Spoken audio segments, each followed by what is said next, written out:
Ya, saya ingin pendapat dari Pak Soleh, bagaimana menurut Anda nih terbentuknya Partai Mahasiswa Indonesia? Ini saya katakan terbentuk karena memang sudah berbadan hukum di Kemenkumham.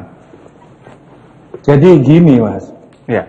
kalau Partai Mahasiswa sebagai sebuah gagasan, sebagai sebuah ide, saya sangat salut, angkat topi, angkat jempol buat teman-teman mahasiswa yang mendirikan Partai Mahasiswa. Tetapi sekarang ini bukan tahun 1927 seperti pada saat deklarasinya Partai Nasional Indonesia, itu Bung Karno dan kawan-kawan itu anak-anak muda semua, sangat muda di bawah 20 tahunan. Tetapi era dulu dengan sekarang ini agak berbeda. Kalau dulu memang rata-rata yang pinter, yang pemberani, intelektualis itu adalah memang mahasiswa karena jarang orang pintar saat itu. Tapi kalau konteks sekarang ini kok menurut saya kurang pas. Teman-teman, kalau memang ini serius, nanti saya akan menjelaskan problem-problem kepartaian di tingkat nasional itu problemnya banyak. Ya. Tetapi saya ingin mengatakan bahwa ini harus belajar dari kita. Saya dulu pada saat mahasiswa juga aktif di partai politik. Namanya dulu PRD ya, Partai Rakyat Demokratik. Itu semua mulai ketua umum, pengurus tingkat nasional, tingkat provinsi sampai kabupaten kota itu rata-rata memang mahasiswa. Dan kita sempat ikut pemilu pada tahun 99. Tetapi apa yang terjadi?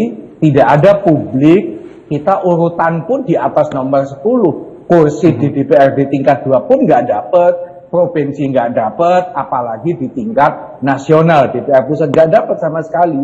Jadi kalau memang ini serius, maka harus belajar dari sejarah problematika kepartaian.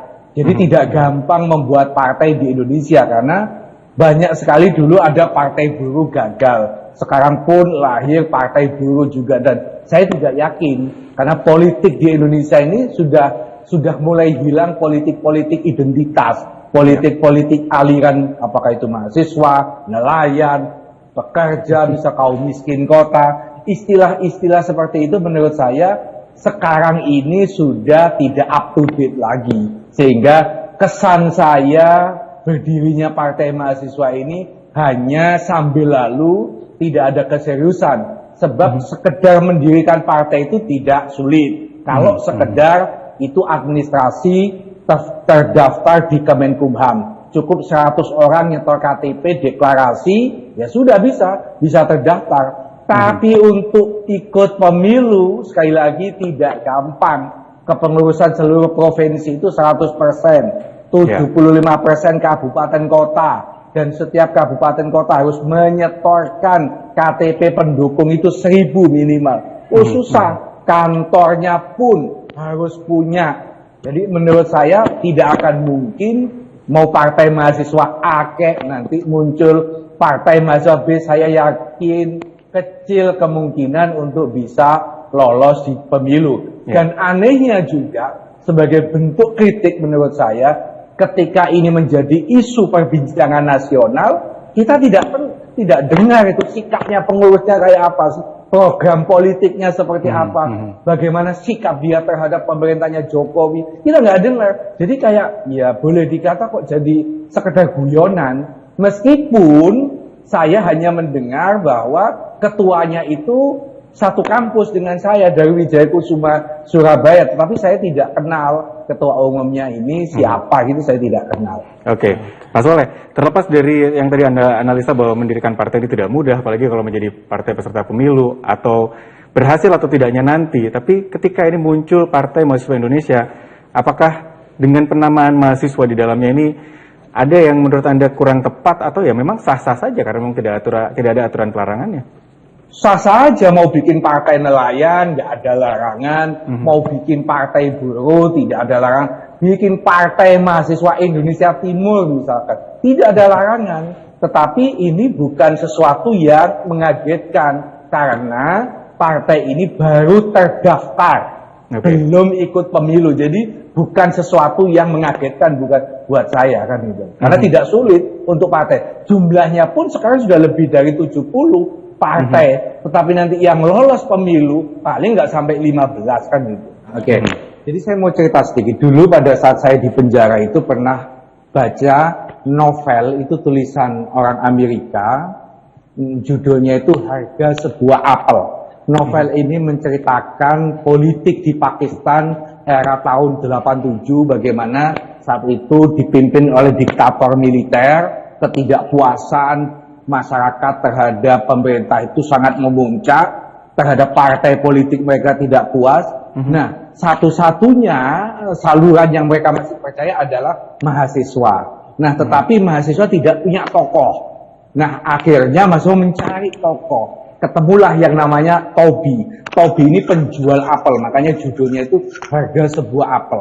Tobi ini seorang penjual apel yang ketika ada diskusi mahasiswa, dia selalu ikut, dan ketika ditanya dia paham masalah politik di Pakistan. Akhirnya mahasiswa sepakat, Tobi harus dijadikan ketua partai, dicalonkan menjadi seorang Perdana Menteri, akhirnya mendapat simpati publik. Dan Tobi ini menjadi Perdana Menteri di Pakistan. Nah, dari novel ini saya ingin mengingatkan kepada teman-teman mahasiswa bahwa dalam tubuh partai politik uang itu penting. Tapi tidak kalah penting adalah ketokohan. Yang namanya Perindo itu kurang apa? Perindo itu punya TV 3. Pasang iklan dari subuh sampai ketemu subuh. Ya toh, ketua partainya orang kaya, tapi nggak laku dia. Jadi modal pun penting, tapi ketokohan tidak ada, dia nggak laku.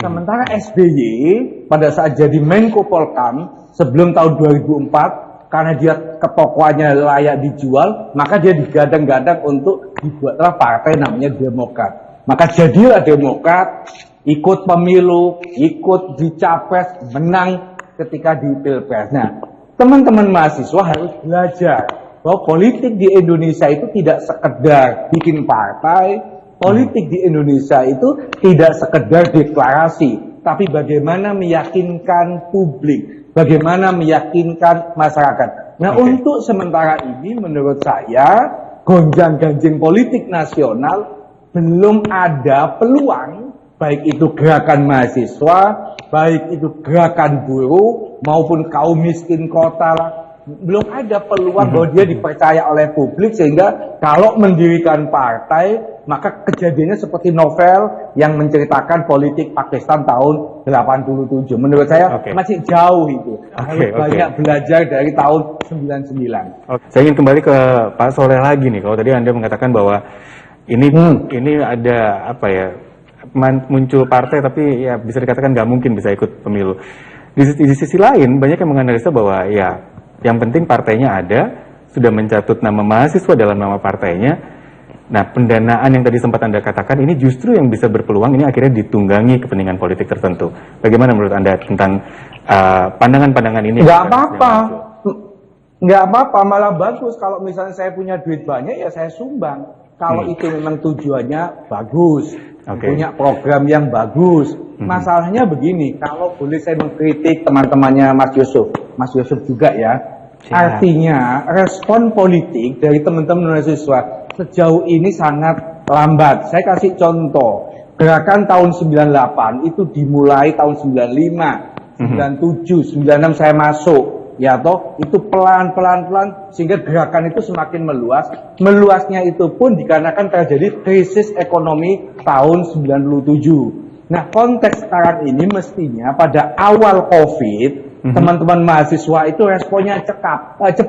Bagaimana kebijakan-kebijakan Jokowi soal PSBB, PPKM yang itu banyak merugikan masyarakat, tapi kita tidak mendengar aspirasi suara dari teman-teman mahasiswa. Contoh misalnya, ketika diberlakukan syarat perjalanan, harus rapid test, harus pakai antigen, itu nggak ada suara. Saya justru yang awal-awal tahun 2020 menggugat kebijakan-kebijakan pemerintah itu. Saya bukan mahasiswa, tetapi saya ingin katakan harusnya respon itu sejak awal. Bukan persoalannya minyak goreng. Minyak goreng ini kan masih baru-baru aja kelangkaan solar. Tapi andai kata sejak awal pandemi itu teman-teman mahasiswa responnya sangat cepat, saya yakin dukungan publik, dukungan masyarakat tidak lagi ke partai politik, tidak lagi kepada LSM, tapi akan kepada mahasiswa. Sehingga ketika memuncak, tiba-tiba deklarasi, bikin partai politik, harapannya akan besar masyarakat kepada partai mahasiswa. Tapi ketika sekarang ini sudah terlambat, muncul ide, muncul deklarasi, nggak ada menurut saya publik yang menyambut dengan gegap gempita, inilah satu-satunya partai yang nanti akan kita nggak percaya kepada PDIP, nggak percaya kepada partai A, partai B, mahasiswa ini yang kita percaya. Nggak ada kalau sekarang ini menurut. Saya ingin flashback mundur ke tahun 98 nih. Pak Soleh mungkin juga bisa sedikit menceritakan. Apakah pada saat itu juga ada kelompok-kelompok atau gerakan-gerakan yang berbeda dari satu kelompok mahasiswa dengan mahasiswa yang lainnya, atau memang sebenarnya mereka bisa bergerak utuh bersama menjadi satu pada saat itu, Pak? Ya itu sunnatullah, hukum alam. Nggak usah gerakan mahasiswa, partai politik pun akan begitu. Gerakan rakyat pun nggak mungkin juga bisa bersatu. Dari dulu semua ada. Dulu pada tahun 98 kami, kelompok saya itu adalah kelompok yang marginal, kelompok yang kecil. Tapi kita meyakini bahwa kita yang konsisten, kita yang revolusioner, bahasanya pokoknya tinggi-tinggi saat itu. Nah, kalau saya boleh mengkritik, untuk sekarang ini memang saya belum melihat ada kelompok mahasiswa yang konsisten, yang kritis, meskipun jumlahnya kecil, tapi tetap selalu bersuara. Ketika banyak kebijakan-kebijakan itu yang tidak pro rakyat, mereka tetap konsisten. Nah, yang sekarang ini menurut saya yang belum saya lihat. Bahwa kalau Yusuf tadi pengen mempersatukan, itu menurut saya nonsens, itu dari dulu. Tentu kesadaran kampus UNER dengan Wijaya Kusuma, dengan UNESA, dengan IAIN, nggak mungkin sama. Egosentrisnya itu pasti ada, itu wajar. Dan dari dulu selalu ada seperti itu.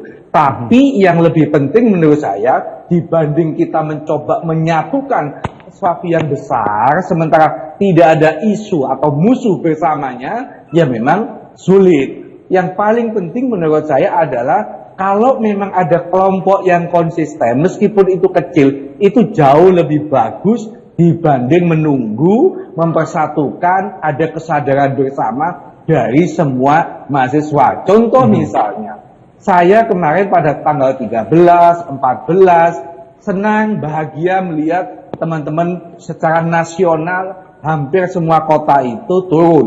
Saya senang, tetapi konsistensinya yang itu yang menurut saya yang kurang. Apakah konsistensi itu hanya melihat kemarin, karena Jokowi sudah secara transparan ngomong bahwa tidak akan ada penundaan pemilu, tidak ada 3 periode. Problem kita, bangsa ini kan tidak hanya soal pemilu, ada soal minyak goreng. Tuntutan misalnya pecat itu Menteri Perdagangan.